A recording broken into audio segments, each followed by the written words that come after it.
If you actually speak to what you know and you teach in the way you've learned how, that's effective and proven, you will be way more interesting to your audience.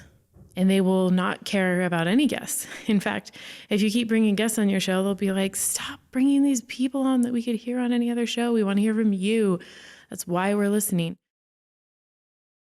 Welcome to this video on our YouTube channel. In our show host series, I'm Christine Baird. I am the owner of Worthville Media.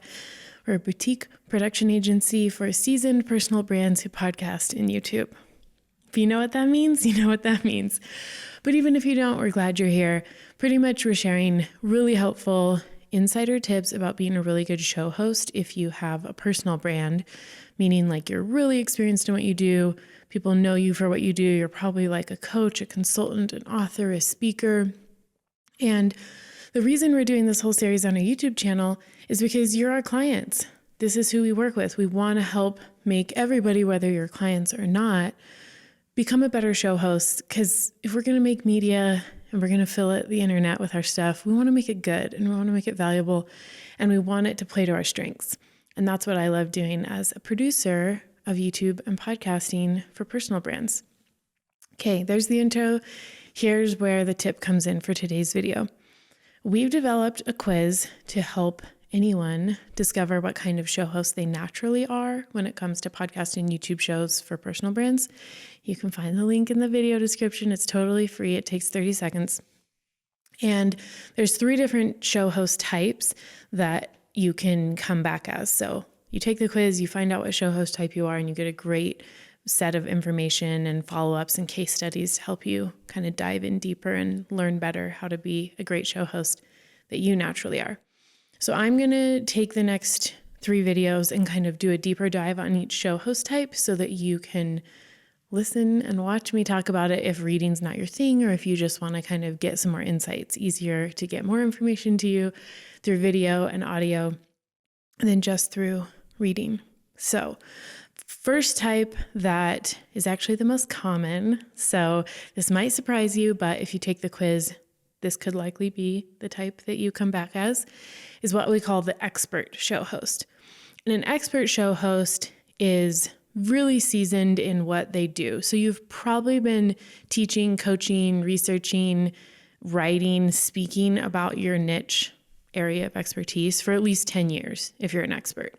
10 years is kind of the minimum. Like you could have been going for longer, but 10 years is kind of like you've gotten your feet under you. You have receipts. You've done a good body of work. You've kind of seen the trends and the ups and downs in your space.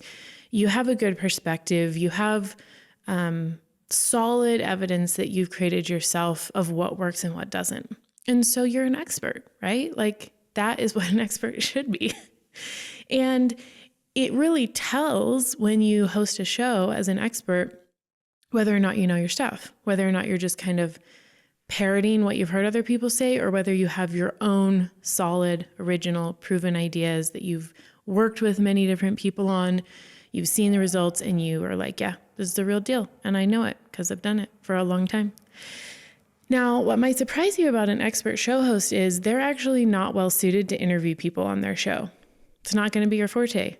You don't need to do it. If you want to do it, I would keep it to a minimum, like a special rare guest appearance from someone you're really good friends with who you know can bring some really unique niche insight that your audience will love, and you just talk to them about that. Most of the time, an expert show host is going to be best suited to just doing solo content, just them straight to camera, like nothing else. This may seem odd to you. You may be like, but what? Like, that sounds so scary. No one's going to be interested. Well, they are actually.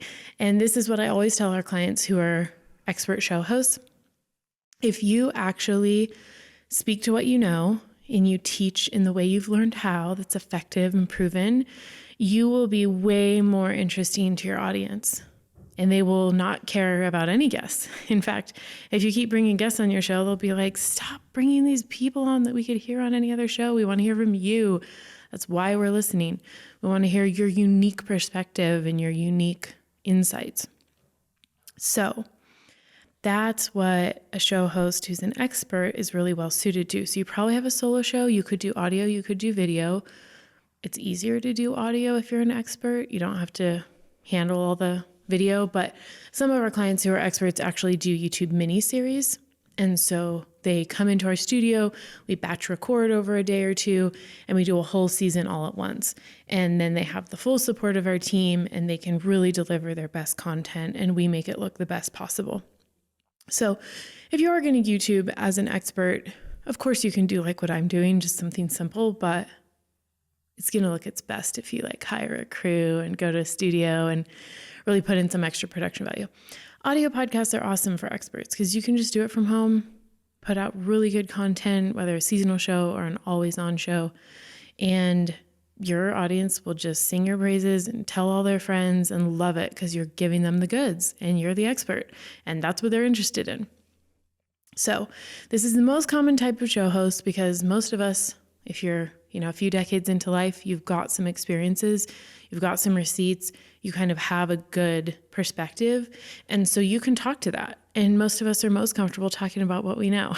And I think the big moment of transformation I see in our clients when they realize like, oh, I'm an expert show host, I don't need to interview people, is like this big weight can be lifted off their shoulders because they are always scrambling and trying so hard to like book guests and be an interesting interviewer. And, they always feel this pressure to like be this other type of show host.